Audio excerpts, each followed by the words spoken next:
The sound of metal lockers slamming echoed through the narrow hallway beneath DRVPNK Stadium. Sweat still clung to the players' necks.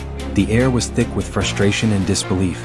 Inter Miami had just lost, not by much but in a way that stung deeper than a scoreline ever could. The scoreboard still glowed faintly from above. Inter Miami 1-2 Orlando City. In the locker room, silence fought against the muffled roar of the crowd still outside. Boots hit the floor. Someone threw a water bottle against the wall. A few curses were muttered under breaths, half in Spanish, half in English. And then came the voice. "Are you kidding me, Marcus?" shouted Julian, one of the senior defenders. "You had one job. Just one damn clearance." Marcus, barely 20 years old, new to the first team, sat hunched over on the bench, his face buried in his hands. The smell of sweat and grass mixed with the raw salt of his tears. His mistake had been simple but fatal. A back pass too short, intercepted, turned into the winning goal in the 89th minute. "I said I was sorry," Marcus murmured, his voice cracking. "It was my fault." Julian kicked his locker door so hard the echo made everyone flinch. Sorry doesn't fix 3 lost points. From across the room, Lionel Messi watched quietly. He had seen scenes like this before, in Barcelona, in Paris, in Argentina. Every team had its storms. But something about the boy's trembling hands made him uneasy. Messi wasn't one to speak much, especially in anger. He believed in silence, in reflection. But this wasn't silence. This was violence without fists. "Enough," he muttered under his breath, but no one heard. The argument kept growing, voices overlapping in a mix of Spanish, English, and Portuguese. The sound filled the room until it became one big, ugly cloud. Then, just as the storm seemed ready to explode, the door opened, and everything froze. David Beckham stepped inside. He wasn't wearing a suit today, just a plain white t-shirt, faded jeans, and a baseball cap. His tattoos peeked from under his sleeves, his face calm but unreadable. The room went dead silent. Even the air seemed to stop moving. Messi straightened up, surprised. Beckham rarely came into the locker room after a loss. He always said it belonged to the players, to their emotions, their unity. But today was different. Beckham's eyes scanned the room slowly. He could feel the tension like static in the air. And then his gaze landed on Marcus, the young defender sitting alone, face pale, eyes red. No words yet, just a deep breath. Then Beckham crossed the room. Julian started to speak, maybe to defend his anger, but Beckham raised his hand, a quiet, firm gesture that carried authority without needing volume. He sat down beside Marcus. The whole team stared. Beckham's shoes left tiny marks on the wet floor.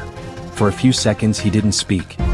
He just looked at the boy, who couldn't bring himself to meet his eyes. Then Beckham said softly, "You know what the worst game of my life was?"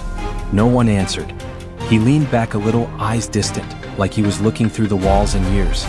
World Cup 1998. England versus Argentina. Round of 16. Messi felt a jolt. He remembered that story. Everyone in football did. Beckham, young and brilliant, sent off with a red card after kicking Diego Simeone. England lost on penalties. Beckham became the villain of an entire nation. "I kicked out in frustration," Beckham continued. "Just a small flick. But that was enough. Red card. I let down my teammates, my country, my family. They burned my effigy in the streets back home. I couldn't walk into a stadium without hearing people curse my name." The room was so quiet that the drip of a leaking showerhead echoed like a metronome. Beckham turned his eyes to Marcus, soft but sharp. "Do you know what saved me?" Marcus shook his head. "I didn't run away from it," Beckham said. "I learned from it. I told myself, if I could survive being hated by millions, I could survive anything, as long as I stayed true to the game." He reached into his pocket and pulled out something small, wrapped in clear plastic. The players leaned forward.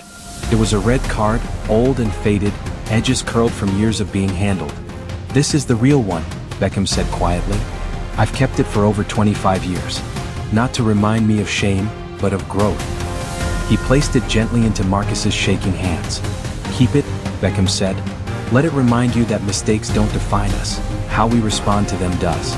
Marcus blinked, unsure what to do. His lip quivered. I can't take this, sir."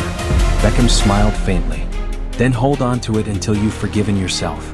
No one spoke for a long while. Even Julian, the one who had shouted earlier, dropped his head. The entire energy of the room shifted.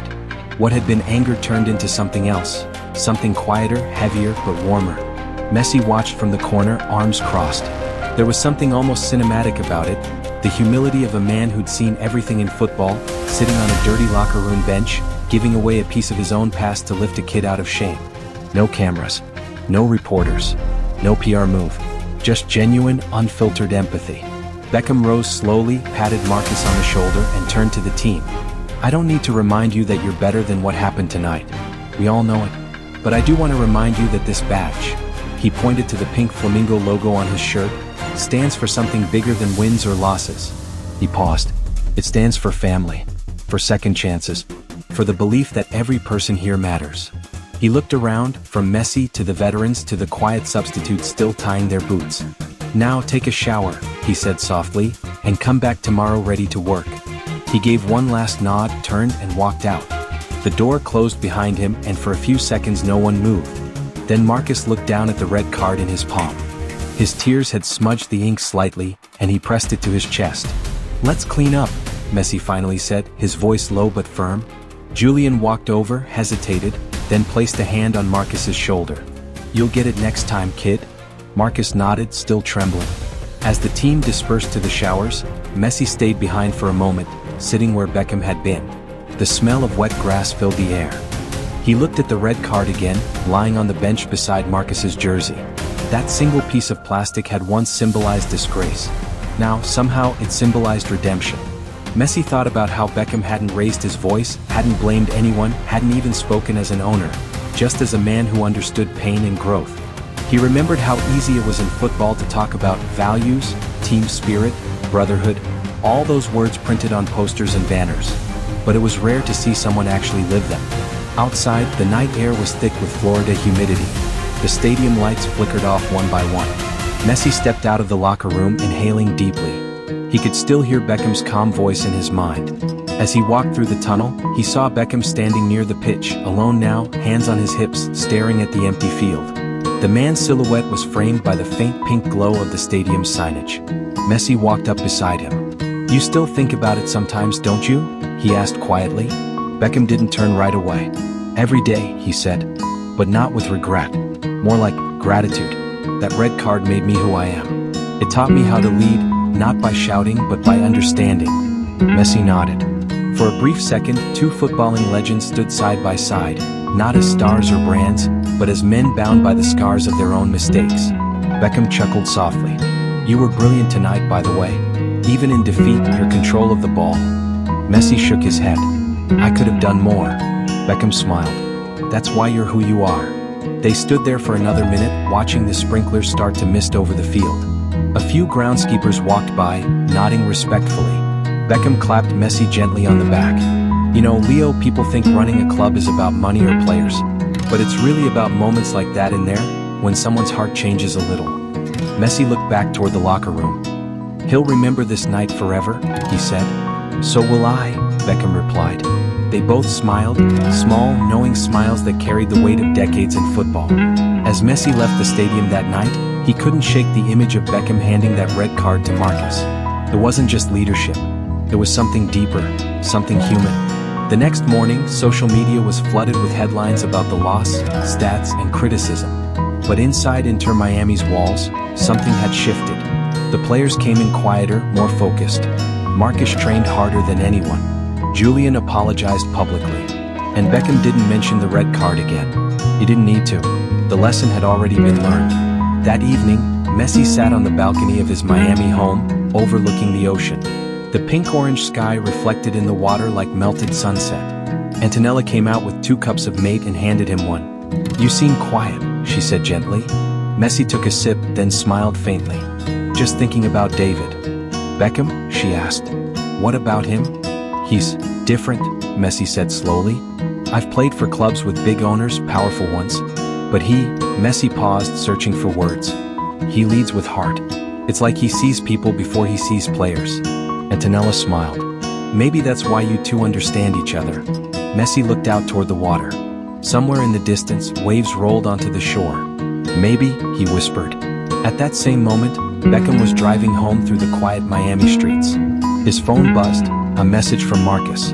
Mr. Beckham, I just wanted to say thank you. I'll make you proud. Beckham smiled, then turned the phone over. He didn't reply. He didn't need to. Days turned into weeks.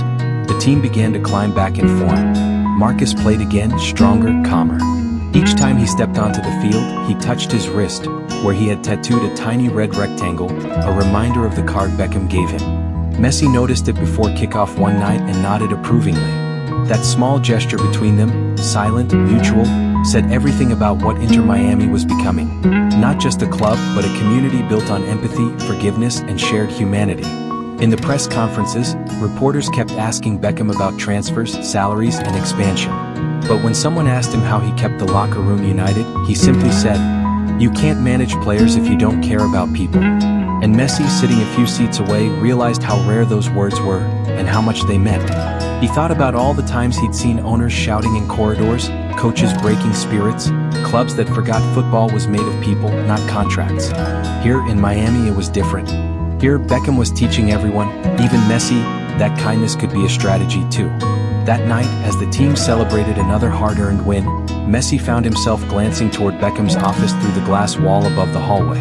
The man was sitting alone again, smiling faintly as he watched the players through the window, as though the victory on the field meant less to him than the joy he saw in their faces.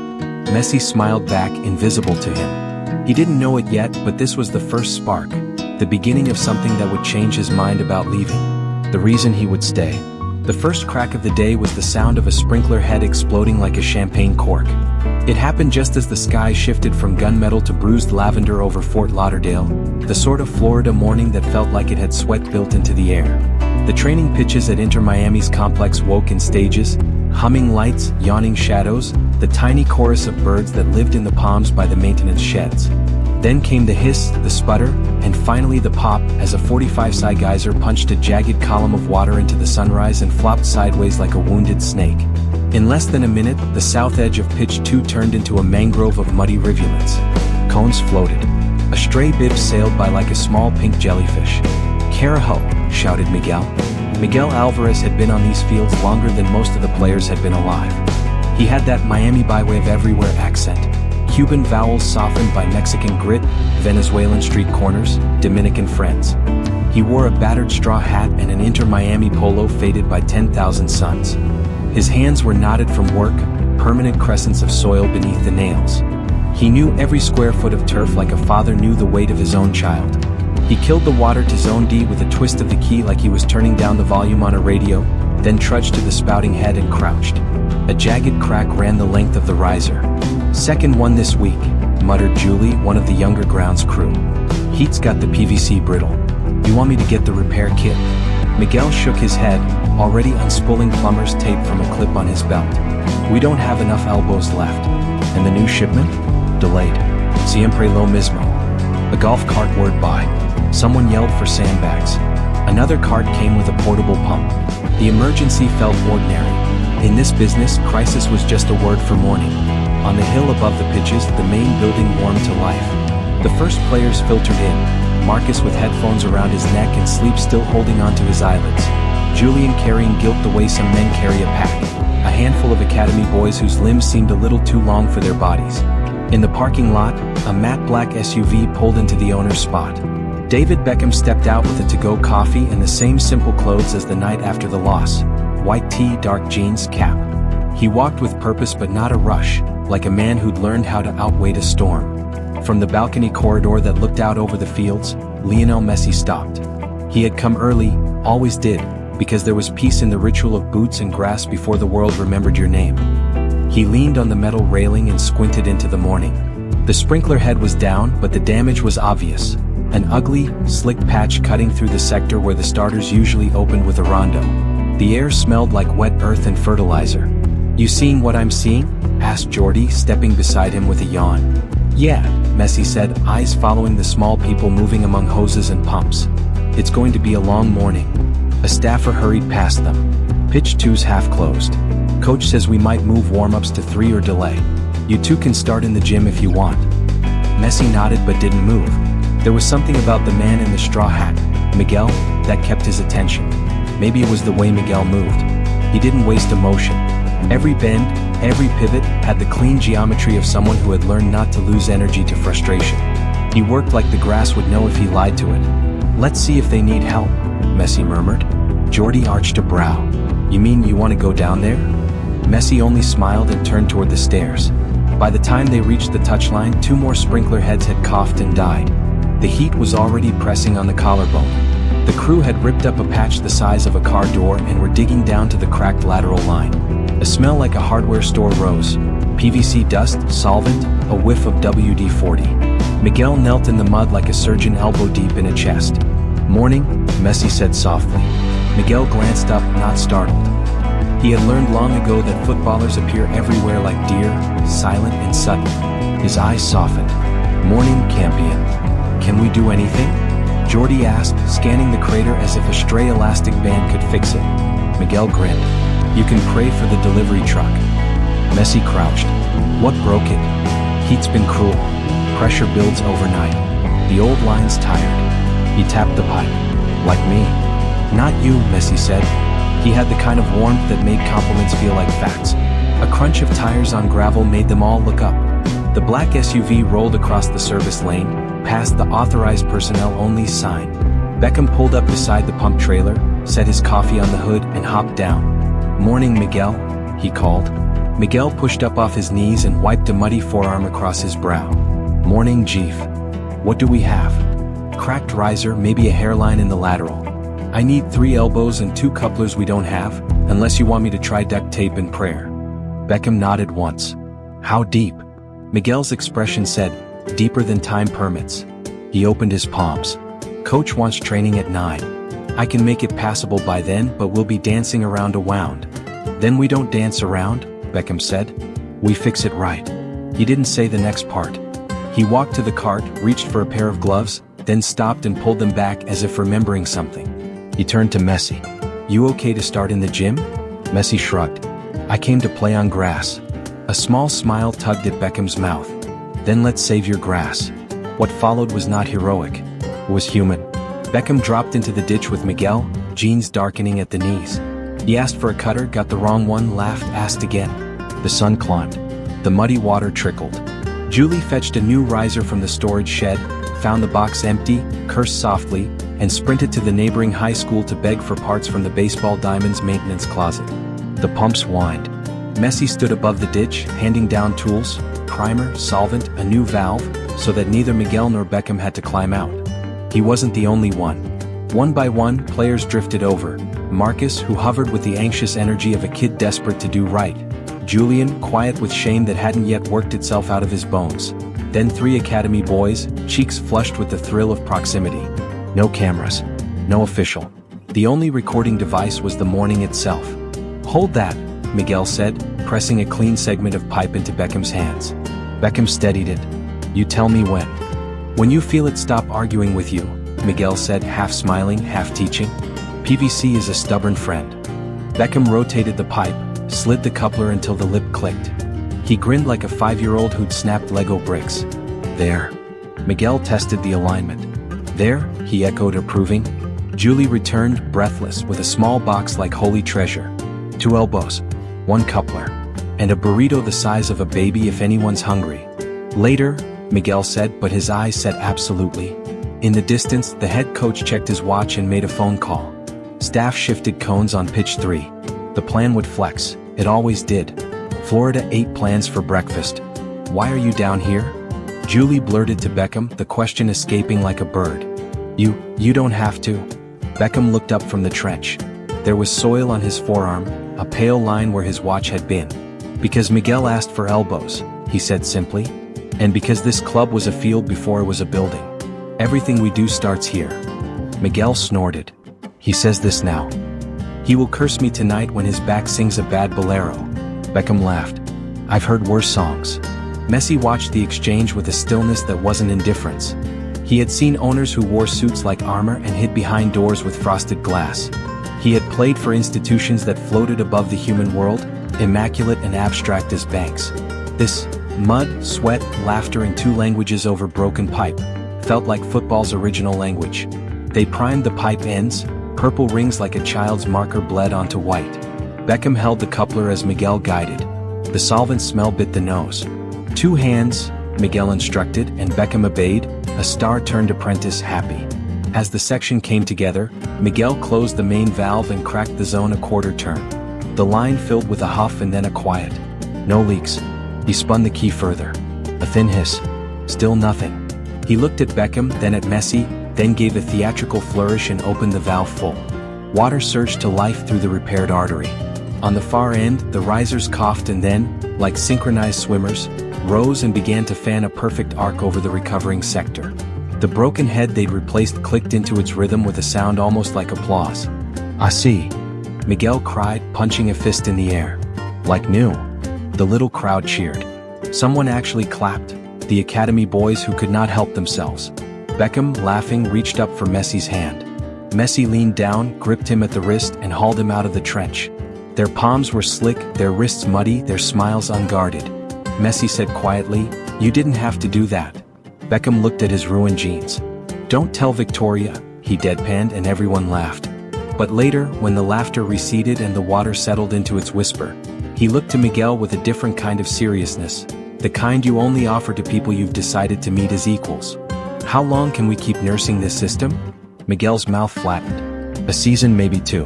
If the heat keeps dancing like this, less. We'll price the full replacement," Beckham said, already turning the idea in his head like a stone to test its weight. "Not just patchwork." Miguel waved a hand at the acres of green. "It will cost." "Everything good does," Beckham replied. Training shifted to pitch 3 for warm-ups, but by the time Rondo started, pitch 2's wounded edge had firmed up enough to host finishing drills. The staff stitched the session together like a tailor working around a stubborn seam. The morning advanced into full daylight. Sweat ran in clean lines down temples. The keeper's gloves popped with the familiar small thunder of caught shots. Between drills, Messi's eyes wandered back to the south sideline. Beckham hadn't left. He sat on the tailgate of the utility cart beside Miguel, both of them drinking water like men who understood Florida. They talked, not about boardrooms, not about branding or ticket yield or TV deals, but about the soils that made this part of Florida both generous and fussy. "Bermuda hybrid is forgiving," Miguel explained, "but she doesn't like bad drainage. Last year's storms compacted the base. We aerated, but the subgrade's still holding her breath." Beckham listened with the attention of a student who knew that exams came disguised as rainy Tuesdays. "So we lift the top and scarify deeper." Miguel squinted. "You've been reading." "I played on a lot of bad pitches," Beckham said with a wry grin. "You start to respect the ones that love you." When the session broke for water, Marcus drifted over and stood a few feet from them, shy. "Mr. Beckham?" He still hadn't gotten used to calling him David the way the veterans did. Beckham shifted so there was room on the tailgate. "Sit." Marcus sat, the day's noises swirling around them. Cleats on concrete, laughter, the distant hum of the highway. He stared at his fingers. I saw you out here this morning." Miguel raised an eyebrow, amused. "Everyone saw. The boss thinks he's a plumber." Beckham tilted his head. "I think I'm a helper." Marcus nodded, considering. His hand brushed the thin tape on his wrist, where a tiny red rectangle hid under sweat and dirt. "I've been trying to make things right." "You will," Beckham said. He didn't make it a wish. He made it grammar. Miguel rose with the groan of a man who had bargained with his joints and lost, then patted Marcus's shoulder. "In football, grass forgets faster than people. You keep running, the field forgives your feet. The rest follows." Marcus looked at Messi, who had walked over, bottle pressed to his forehead. "You think so?" Messi's eyes were soft, steady. "The field forgives if you learn its language." "What's its language?" Marcus asked. "Respect," Messi said simply. A breeze lifted off the canal that ran beyond the fence line. The palm fronds made a sound like applause again, or maybe that was only the imagination trying to fit meaning into nature's neutral hands. At noon, the team filtered into the cafeteria. The room smelled like roasted chicken and lime, fresh cilantro, black beans, rice with garlic.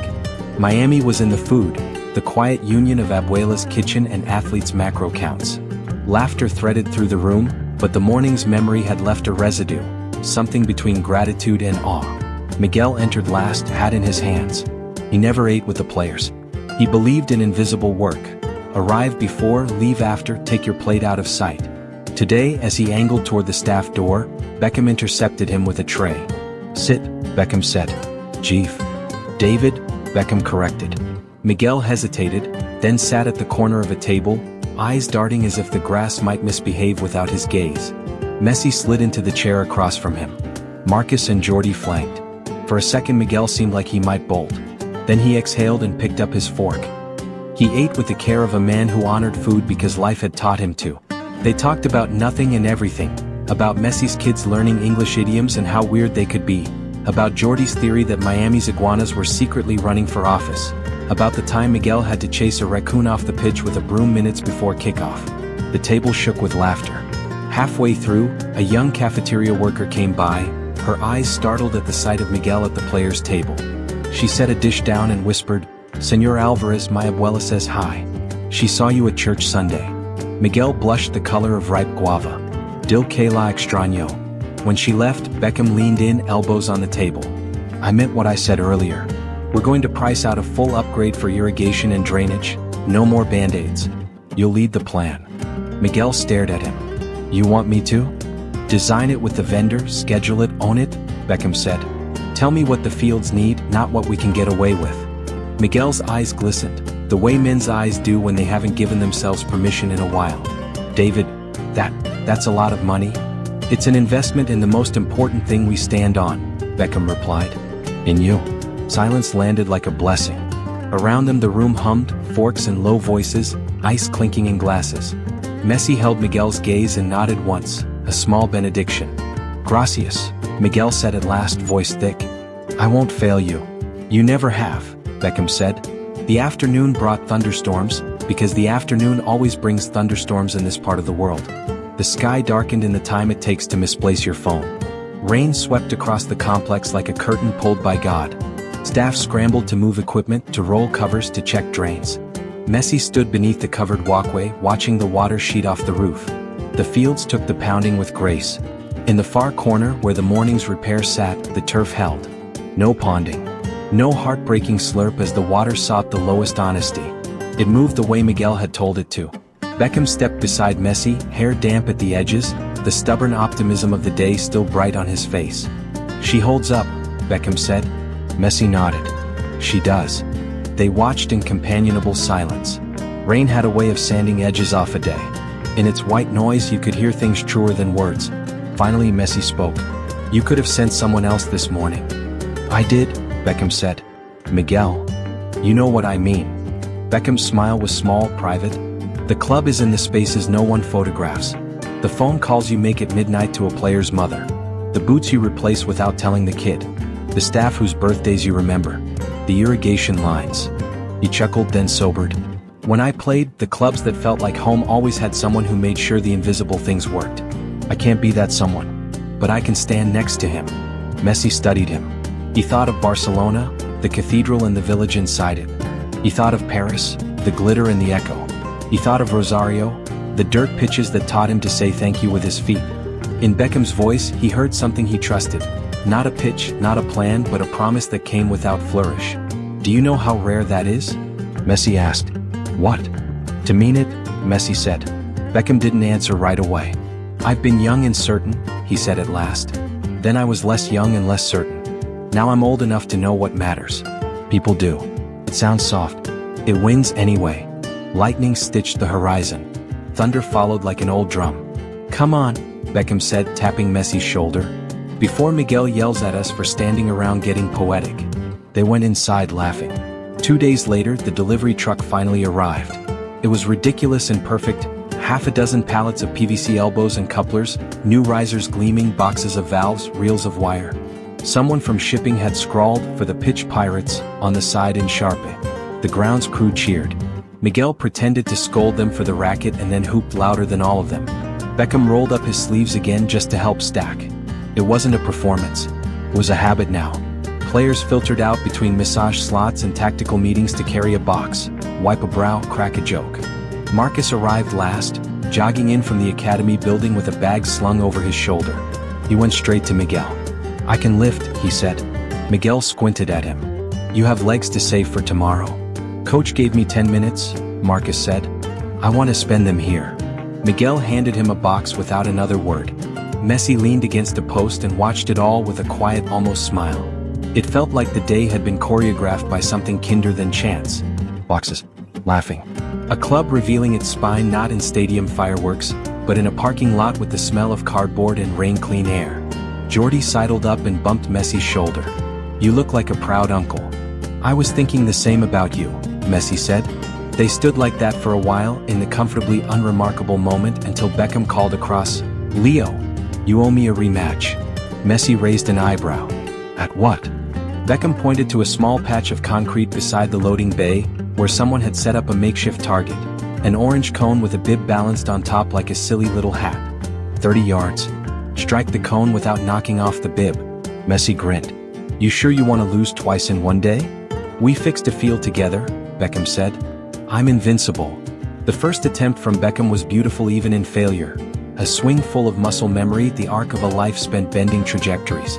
It kissed the cone and sent the bib fluttering off. Groans, laughter. Close, someone called. Story of my life, Beckham shot back, smiling. Messi placed the ball and exhaled. Somewhere, a buzzing fluorescent light flickered. The rain had made the air hold its breath. He struck clean low. The ball skidded, nipped the concrete seam and kissed the cone like a secret. The bib didn't move. The loading bay erupted in cheers.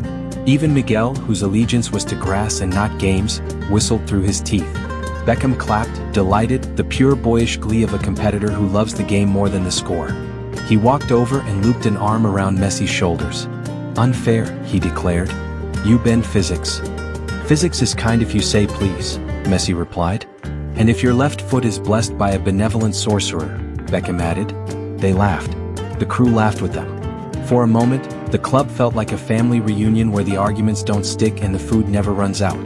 That night, after everyone had gone, Miguel took a slow walk across pitch 2. The moon put a soft nickel sheen on the grass. He stopped at the south edge, toeing the repaired seam.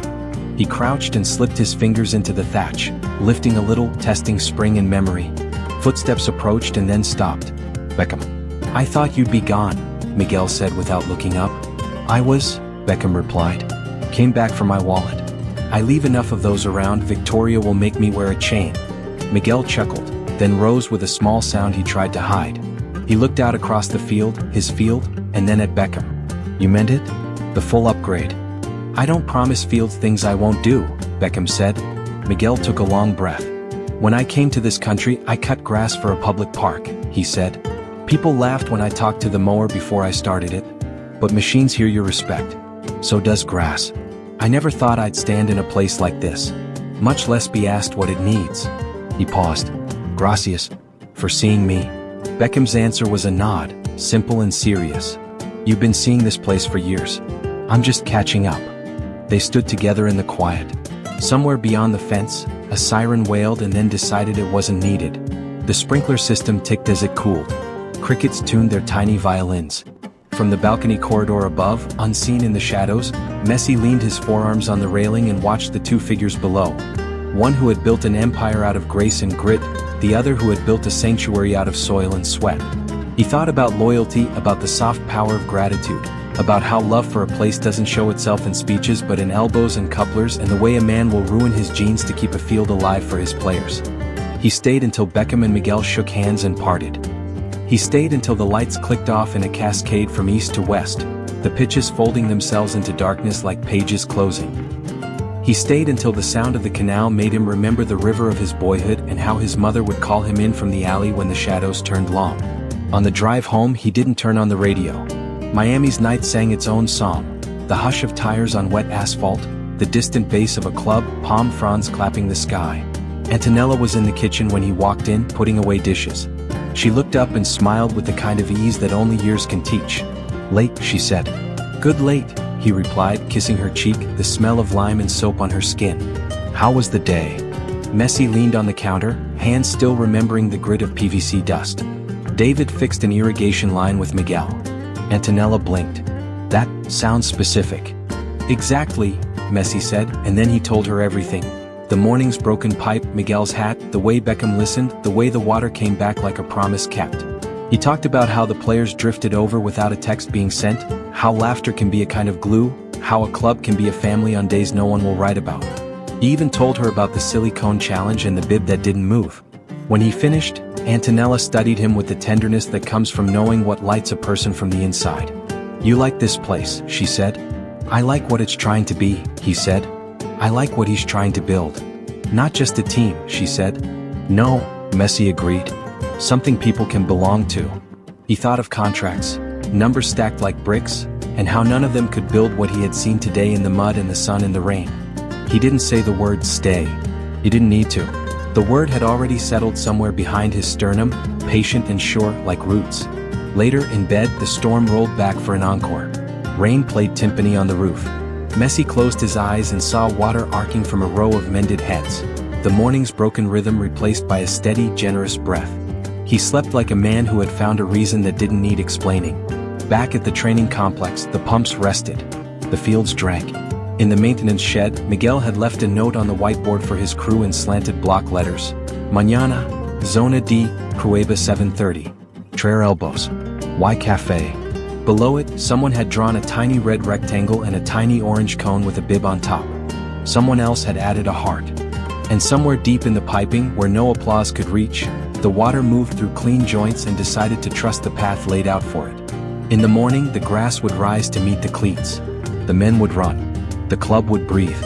And the hands that made it possible, brown, scarred, gentle, would start again before the sun. The night the story began was one of those Miami evenings that tricked you into thinking everything was perfect. The air was warm and lazy, the palm trees whispering in the light breeze, and the city pulsing gently in pink and blue. Inside Inter Miami's training complex, the hum of washing machines echoed down the corridor like the rhythm of an exhausted heartbeat.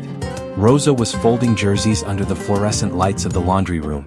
The piles around her looked like waves, pink, black, white, the colors of the club she had served for 5 years.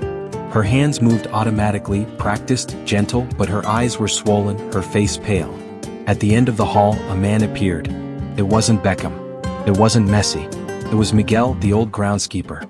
"Rosa, estás bien?" he asked softly. She forced a smile. "I'm fine, Miguel. Just tired." He tilted his head. "You've been tired for weeks." She hesitated, folding another jersey. "It's my husband, Carlos. He's sick again. The hospital bills," her voice cracked. "I can't keep up. They say they'll stop treatment if I don't pay." Miguel's weathered face tightened. "Have you told HR?" "I can't. If they think I can't focus, they'll let me go." She shook her head and reached for another jersey, but her hands trembled. A shirt slipped to the floor. "I can clean that," said a voice from the doorway. They turned. David Beckham stood there, wearing a gray hoodie and jeans, holding a cup of tea. His expression was soft, unreadable. He stepped inside, picked up the jersey, brushed it off, and placed it gently on the table. "Carlos is sick?" Beckham asked, his tone not intrusive, just kind. Rosa froze. "Sir, I didn't mean to." "Miguel shouldn't have." Beckham raised a hand. "He didn't. I overheard. The walls here aren't that thick." She tried to compose herself, wiping her eyes with the back of her wrist. "It's fine, sir. I'll manage. I always do." Beckham looked around the room, the humming machines, the folded jerseys, the small fan oscillating lazily. He'd been in hundreds of locker rooms, thousands of facilities, but this corner of quiet labor, was where clubs actually lived. "Rosa," he said gently, "you've been with us since day one, haven't you?" She nodded, unsure where this was going. "You make sure the kids are ready for every match, that the players walk out clean, proud. You take care of the things most people never notice." He smiled faintly. "That's what makes a club." Rosa tried to smile back, but her lips trembled. "Thank you, sir." Beckham leaned against the counter, his arms crossed. "Do me a favor. Take a week off. Go take care of Carlos." Her eyes widened. "I can't. Who will do the laundry? The away game is on Saturday." "I'll handle it," Beckham said simply. Miguel laughed softly. "He will try at least." Beckham shot him a grin. "I'm good with a washing machine. Victoria taught me, sort of." But Rosa shook her head, panic flashing across her face. "No, sir, please don't. I need the hours." Beckham's smile faded. He looked straight at her. "Rosa, listen to me. Family comes first. Always. That's not a slogan. It's what we mean when we say Inter Miami is family." Tears welled in her eyes. "But the bills?" "Don't worry about that," Beckham said quietly. Before she could respond, he pushed off the counter and walked out of the room, phone already in hand. The next morning, Messi arrived early as usual. The sunrise spilled gold across the training ground. He was tying his boots in the locker room when he heard soft laughter coming from down the hall. Curious, he followed the sound. He froze at the sight. David Beckham, global icon, club owner, legend, was standing in the laundry room, sleeves rolled up, sorting sweaty training kits like a man who had done it all his life. Next to him, Miguel was supervising, shaking his head like a father watching a son who refused to follow instructions. "You mixed the colors again," Miguel scolded. "They're all pink." Beckham protested. "Pink and black, David. Black bleeds." Messi leaned against the doorframe trying not to laugh. "You starting a new career?" Beckham looked up, grinning. "Don't tempt me. There's something peaceful about this." Messi stepped inside, folded his arms. "Where's Rosa?" "She's with her husband," Beckham said matter-of-factly. "Hospital in Little Havana." Messi nodded slowly. "She told you?" "No," Beckham said. "I overheard. I asked around. She was too proud to say anything." He fed another jersey into the machine, then leaned back, watching the spin cycle begin. "You know, Leo, when I was playing, I used to think football was just about the pitch. Goals, passes, trophies. But when I started running this club, I realized it's about people like Rosa. People who give without anyone clapping for them." Messi's gaze softened. He'd seen it before, the unseen hands, the people who built greatness from silence. "What are you going to do for her?" he asked quietly. Beckham's voice lowered. "I already did. That afternoon." Rosa sat by her husband's hospital bed, holding his frail hand. Machines beeped steadily, coldly. She hadn't told him the full truth, that the insurance was running out, that the hospital was preparing to discharge him. She was staring at the clock when a nurse walked in holding a clipboard. "Mrs. Alvarez?" the nurse asked. "Good news. The treatment will continue. The balance has been settled in full." Rosa blinked. "Settled? By who?" The nurse checked the file. "It says, anonymous donor." Rosa's lips parted, but no sound came out. She turned toward Carlos, tears streaming silently down her face. 2 days later. It was early evening when Rosa returned to the training complex. Her hands were shaking as she pushed open the door to the laundry room. Beckham was there, again folding shirts. "Sir?" she whispered. Beckham looked up, smiled. "You're supposed to be resting." She shook her head. "I can't rest without saying thank you." "For what?" he asked genuinely. "You know what?" she said, her voice breaking. "The hospital. The bills. It was you." He shrugged lightly as if brushing off a compliment. "You don't owe me anything." "I owe you everything," she said, stepping closer. "Carlos can stay in treatment. You saved his life." Beckham put the shirt down, his expression unreadable. "I didn't do it for thanks, Rosa. I did it because we look after each other here. That's all." She sobbed, covering her mouth. He moved forward and placed a hand on her shoulder, steady but gentle. "Go home. Be with him. The club will be here when you're ready." Through the small window in the hallway, Messi watched the scene unfold. He had come to ask Beckham about next week's match but stopped when he saw them. There was no press, no announcement. Just a quiet, raw moment of kindness. He turned away, leaving them their privacy. But something inside him shifted. A small, powerful gravity pulling him closer to what Beckham was building. That night, the players gathered for dinner in the team canteen. Beckham joined them, sitting among the younger ones, laughing about something Marcus said. Messi took the seat across from him. "Rosa came back today," Messi said softly. Beckham nodded. "Yeah, she's stronger than she knows." Messi studied him for a long time. "You could have made it public. It would have been good PR. Headlines. Social media. Everyone would have called you a hero." Beckham shook his head slowly. "If people only do good when someone's watching, they're not helping, they're performing." He looked around the room, at Marcus chatting with Miguel, at the staff laughing in the corner, at the faces of people who made the club real. "You know what I want Inter Miami to be remembered for, Leo?" Messi leaned in. "What?" Beckham smiled softly. "Not just trophies. Not stadiums. I want people to say, that's the club that took care of its own." Messi didn't reply. But his chest tightened in that quiet way that happens when truth brushes your heart. Later that week, a package appeared in the locker room, a small box wrapped in pink ribbon. Inside was a handwritten note and a folded napkin embroidered with the Inter Miami logo. The note read, "To the family that never forgot me. Thank you for giving me more than a paycheck. Thank you for giving me faith. Rosa." Messi read it twice before handing it to Marcus. The boy smiled sadly. "She's the one who washes my number every week. I didn't even know her husband was sick." Messi nodded. "That's how kindness works sometimes." Quietly, he walked out to the pitch, the Florida sun blazing overhead. Beckham was standing on the touchline talking to the academy kids about teamwork. When he saw Messi, he waved him over. "How's the leg?" Beckham asked. "Better," Messi said. Then after a pause, "Rosa's note was beautiful." Beckham smiled. "She's special." Messi hesitated. "Why didn't you tell anyone? Not even the board?" Beckham looked toward the horizon. "Because kindness doesn't need a microphone. It just needs to keep happening." The wind carried their silence for a while.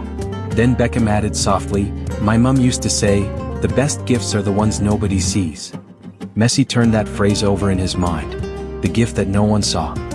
He looked at Beckham, standing there in simple clothes, hair messy from the wind, not as an owner or celebrity, but as a man who had chosen goodness without audience. And at that moment, Messi realized something. All the goals in the world couldn't build what David Beckham was building. Not a club, but a home. Later that night, Messi sat in his living room, the city lights of Miami stretching out below. He replayed the day in his mind. Rosa's trembling gratitude, Beckham's calm humility, the invisible thread connecting everyone in the club. Antonella came out, curling up next to him. "You're quiet again," she said. He smiled faintly. "Just thinking." "About football?" He shook his head. "About family." She tilted her head. "Yours? Or the one you found here?" Messi looked out the window. "Both, maybe." Antonella rested her head on his shoulder. "You look like someone who's found a reason."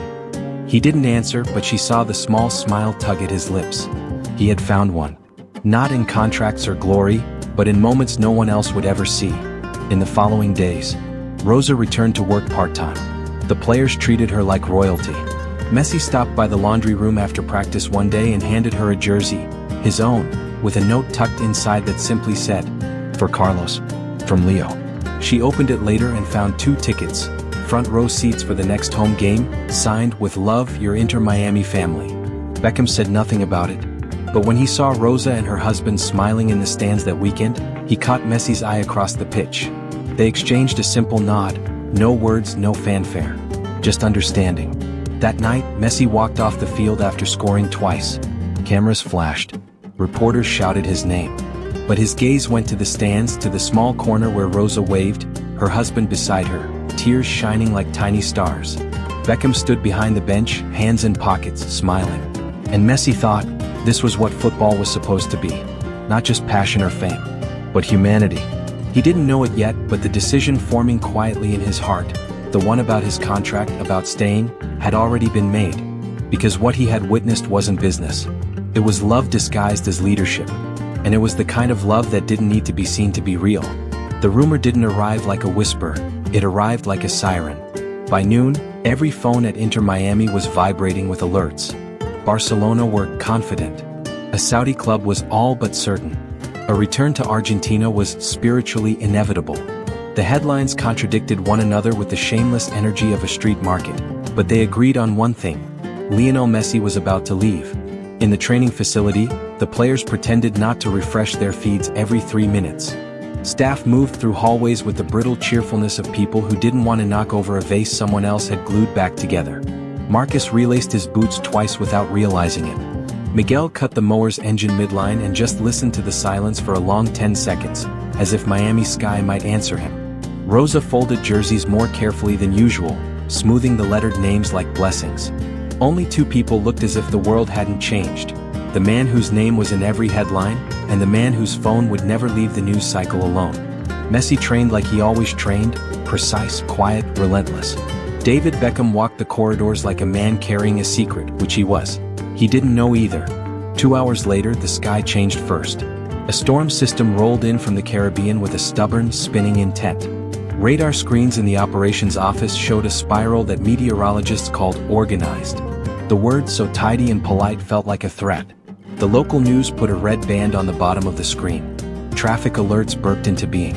Floridians, who could read storms the way fishermen read tides, looked at the sky and said, "Not this again." By evening, a formal advisory flashed across city channels. Tropical storm Helena had decided she was bored of being a tourist. She would likely arrive in the night. Inside the club, the logistics team pivoted like a well-rehearsed dance. Equipment moved off the lowest racks, window braces checked, sandbags delivered. The stadium operations manager, Eliza, pinned checklists to a cork board as if she were tacking down butterflies. The facility had been through worse. That didn't make the work less holy. Beckham called a quick meeting in the cafeteria. Coaches, operations, medical, security. The players drifted on the edges, quiet. The room smelled like lemon cleaner and pepper, the scent of an institution trying to keep the world from leaking in. "All right," Beckham said, looking around. "You know the drill. Secure what we can secure. Everyone with families, go early, help them first. If anyone needs supplies, we have them. If anyone needs a place to stay, we'll make room here." He didn't raise his voice. He never had to. People leaned in anyway. A hand went up near the back. "Roses? What about the academy kids? Some of their parents can't get here in time." "Bring them," Beckham said, as if it were obvious. "We'll keep the dorm block open. We'll feed everyone. Nobody goes home alone." Messi, standing off to the side with a water bottle and the posture of a man who would prefer to be invisible, watched the room absorb the instruction like bread absorbs olive oil. No questions. No posturing. Just motion. Beckham turned to Eliza. "Open the stadium concourse if the city asks. We can shelter a few hundred if it gets ugly." Eliza nodded, already texting. "And Miguel?" Beckham called across the room, and the old groundskeeper looked up like a student summoned in class. "Don't be a hero." Miguel's mouth twitched. "Too late." Laughter loosened the room. Messi walked out onto the balcony corridor. The air had that pre-storm texture, soft but tight, like a drum you couldn't see. Miami looked cleaner in this light, freshly washed and somehow dangerous, the way a knife can be beautiful. He thought of headlines and contracts and the way the world liked to talk about love as if it were a market. He could feel the future waiting for him to say something to it. "Hey!" Beckham's voice came from behind. Messi turned. Beckham stood with a box under his arm, plain cardboard taped badly as if he'd fought with it and lost. "Got a minute?" They walked into Beckham's office, which was not the office people imagine when they imagine men like Beckham. It looked lived in. A framed photo of the academy's first graduating class leaned against a wall because no one had decided where it belonged. A plastic flamingo someone had left as a joke guarded a ficus. On the shelf, between the trophies and books about leadership with earnest fonts, sat a red card in a clear case, the one that had been absent lately because it was in Marcus's bag. Beckham set the box on the table and pushed it toward Messi. "What's this?" Messi asked. "Open it," Beckham said. Inside were photographs. Not glossy PR shots, not magazine covers. Polaroids mostly. A few prints on cheap paper. All of them were from the last year. Miguel kneeling on a line, fingers buried in grass, eyes closed as if in prayer. Rosa laughing with two academy kids who had spilled a basket of socks and then turned sorting them into a game. Marcus tying a younger player's boots, the red rectangle peeking from his wrist tape like a tiny flag. Eliza asleep on a folding chair at 3 a.m., a half-eaten donut on a napkin beside her hand. Beckham and a staffer hauling cases of water into an open elevator, faces red from effort, unposed, unprepared. Messi lifted each photo carefully. Each had a thin handwritten caption on the back. First cut after the new irrigation line. Field sang. Carlos' first game post-treatment. He cried in the 3rd minute. Bark. He said, "I'm not a kid anymore," and then asked me to double knot. J. She'd kill me for this photo. E. We miscounted. Again. D. Messi smiled at that last one. He'd been there that day when the numbers didn't number, when tired people did math in the wrong direction and laughed at themselves because the choice was to cry. "Why are you showing me these?" he asked. Beckham leaned back against the table. The storm light made his face honest. "Because I don't have a pitch for you. Not a better one than other people can make. I can't offer you Europe's nostalgia or somebody's treasure chest or the story of coming home written by someone else's hand. I can only show you what this place is." He gestured to the box. "This is the club to me. Not the kit launches or the TV packages. Not even the goals, though God knows I'll take everyone you want to score. It's the people who'll survive this storm tonight and show up tomorrow, still themselves, still giving." He paused. "You asked me once if I meant it. This is me answering with proof."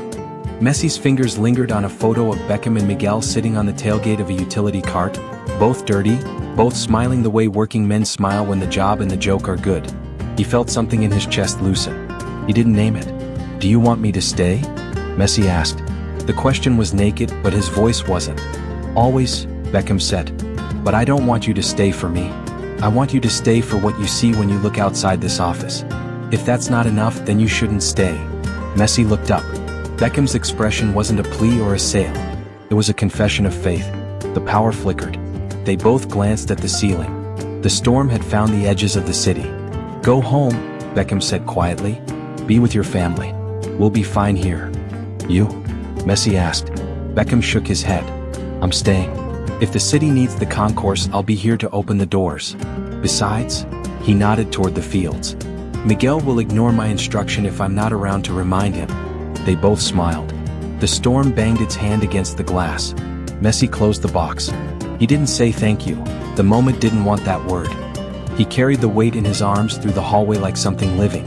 Miami met Helena like an old opponent. With stubbornness, with humor, with the weary grace of people who refuse to move. Rain arrived sideways. Palms bowed. Streetlights hid their faces in shimmering halos. The city went soft around the edges, the way all places do when water decides it's the author. At the stadium, the concourse opened. People came with small bags and big fears.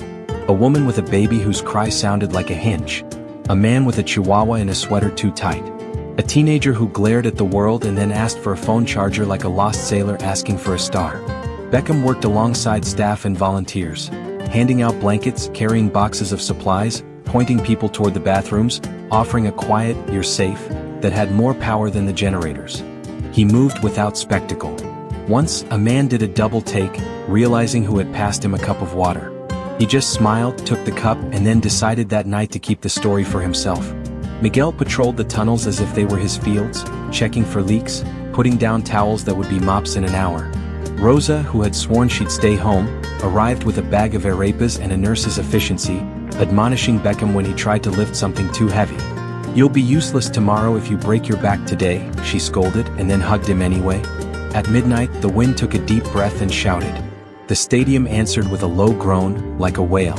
The emergency lights flickered and then steadied. A child woke from a dream and began to cry. Beckham and Eliza found the mother and brought them to a quieter spot, where the echo wrapped around itself and lost its teeth. In the dorm block, academy boys whispered like conspirators, scared and pretending not to be. Marcus sat with them and told a ridiculous story about mishitting a clearance so bad it set off a car alarm. Soon the boys were arguing about which MLS keeper had the best hair. Fear slid out the room's side door and waited in the hall, bored. At 2:13 a.m., a security guard radioed in a problem. The South Service gate was rattling with a hinge that had decided to audition for freedom. Beckham grabbed a poncho, failed to fasten it properly, and sprinted into the rain with two stadium ops guys. Water hit his face like thrown gravel. They got to the gate, wrestled it shut, and bolted it with a bar that felt like it had been designed for a different century. When they came back, soaked and laughing, Rosa pressed towels into their hands and called them children. By 3 o'clock, Helena remembered she was passing through and started to mean it a little less. The wind shrank. The rain went from furious to devout. Sometime after 4, people slept in clusters, the human version of how flamingos stand together in a storm, one leg resting so the other can hold. Messi didn't sleep much. He lay awake at home, Antonella breathing softly beside him, the house murmuring with rain. The box of photographs sat on the dresser, a still life of his day. He kept seeing the field after a score, the way the stadium roared. Then he saw the stadium tonight, whispering. One was a glory that could be televised. The other was a truth that couldn't. At 5 he got up, made mate and watched the radar on his phone. At 6 the advisory shifted from urgent to patient. At 7 the rain turned into something a city knows how to forgive. He dressed. "Where are you going?" Antonella asked sleepily, already knowing. "To work," he said and kissed her forehead. The stadium looked like a church after a vigil, quiet, messy, holy. The concourse smelled of damp blanket and coffee. Children dozed against shoulders. A man snored like a small engine. Volunteers packed up cots with the choreography of people who don't need to speak to be in a conversation. Beckham stood by the entrance to the field tunnel, hair a myth, eyes alive, a blanket draped around his shoulders like a cape someone forgot to make dramatic. He was talking to a city official about logistics, nodding as if the act of listening were keeping the building up. Messi walked toward him. When Beckham saw him, something like relief crossed his face, quick and human. Not because the decision had been made, but because two people who had work to do could now do it in the same room. "You didn't have to come in," Beckham said, voice hoarse with night. Messi glanced at the sleeping families. "Yeah," he said. "I did." They stood in the tunnel. The field stretched ahead. Wet, patient, beautiful, the sky above it pale and new. Water clung to every blade like a small promise kept. Beckham gestured toward the concourse. "We'll get everyone out by 9. Miguel wants to walk the lines. He'll insist he can do it alone." "He can't." "Don't let him." Messi smirked. You're the boss. You tell him. Beckham looked at him. He listens to you. They went to find Miguel, who, of course, was already out on pitch 2 with a rake, combing the scars where water had tried to rewrite the surface. He refused help for 30 seconds and then accepted it as if he'd invented the concept. The three of them worked. Beckham hauling squeegees, Messi steering a water roller, Miguel muttering to the grass like a priest soothing a congregation after a bad sermon. Rosa joined them with coffee that tasted like invention and grace. Drink, she commanded. You two look like ghosts and he, she pointed at Messi, looks like a ghost who slept. Thank you, Messi said and meant it more broadly than coffee. By 11, the concourse was clear, the dorms back to themselves, the field speaking in green again. The sun came out with Florida's trademark lack of subtlety. Life began to remember its lines. At noon, the club's communications director poked her head onto the field. Press conference at 3, she called. They're already setting up. Beckham nodded. He didn't look at Messi. He didn't need to. The question inside the announcement was obvious, and the answer didn't need a hallway cart to carry it anymore. They ate together, rice, grilled chicken, fruit that tasted like the color yellow. Nobody said the word decision. It floated above the room like a lantern that didn't need flame. After lunch, Messi found a quiet place in the hallway between the gym and the boot room. The fluorescent light hum was oddly comforting. On a bench sat a small pile of forgotten gear.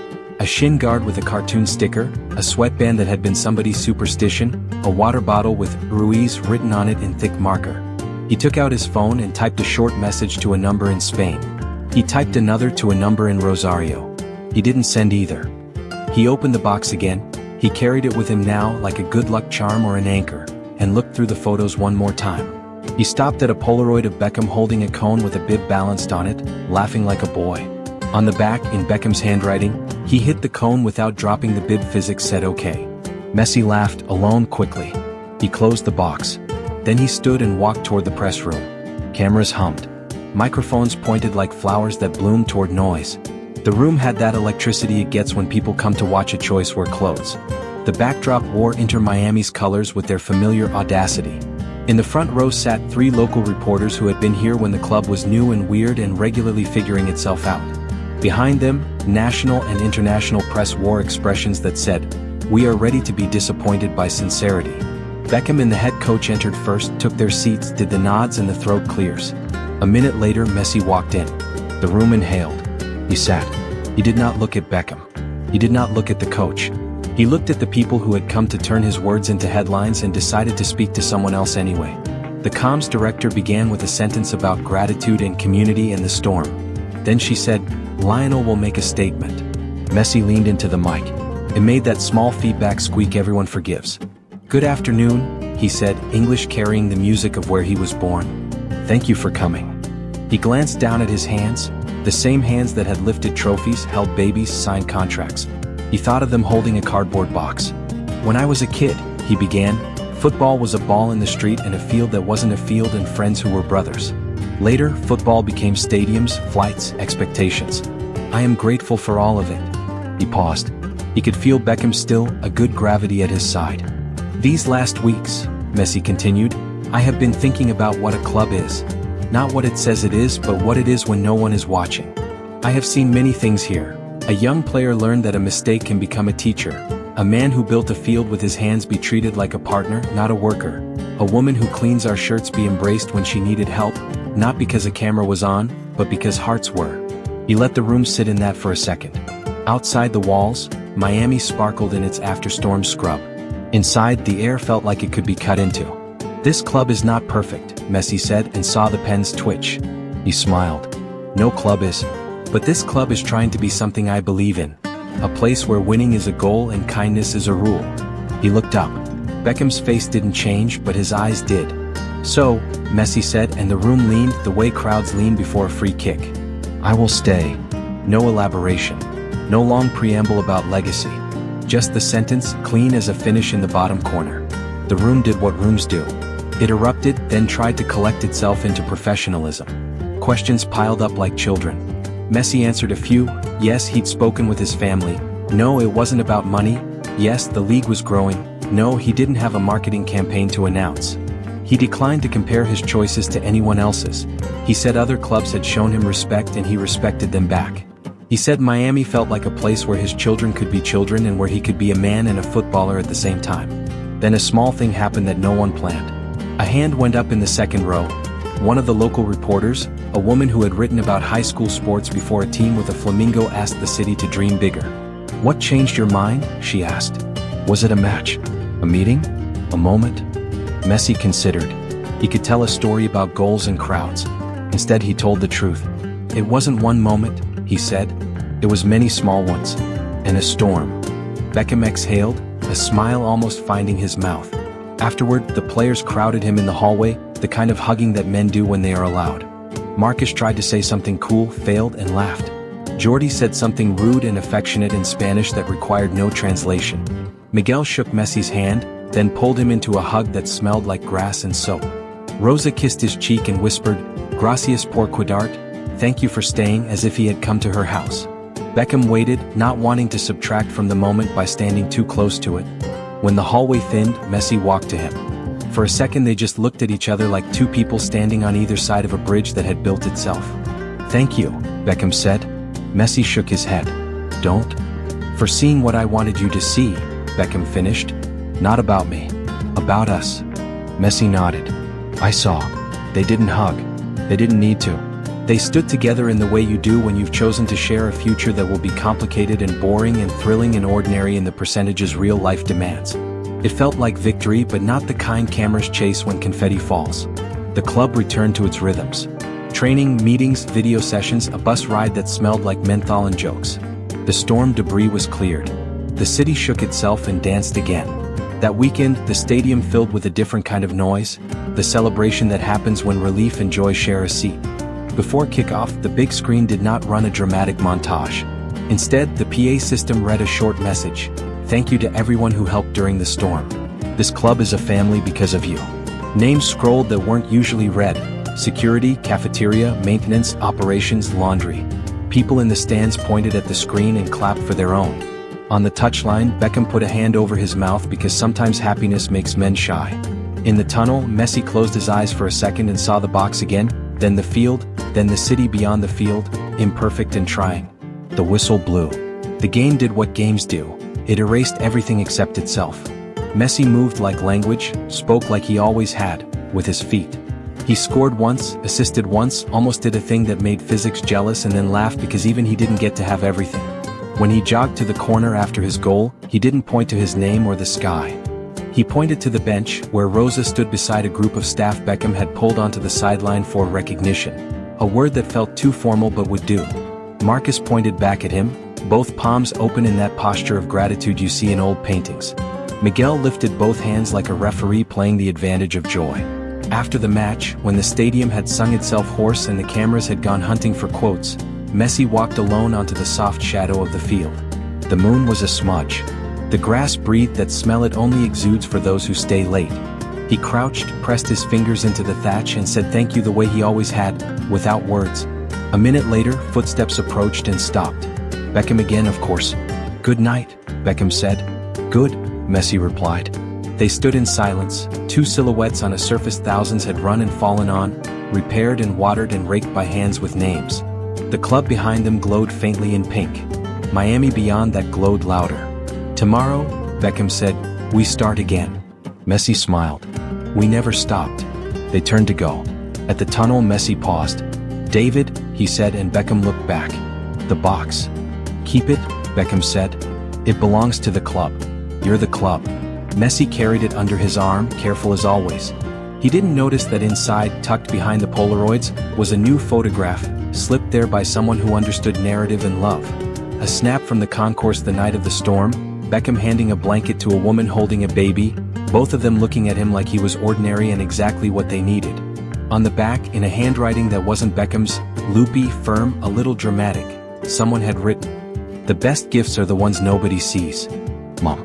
Messi laughed out loud, alone, and shook his head. Then he took the picture out and moved it to the front. On the drive home, Miami's night was clean and unafraid. The storm had left everything a little sharper.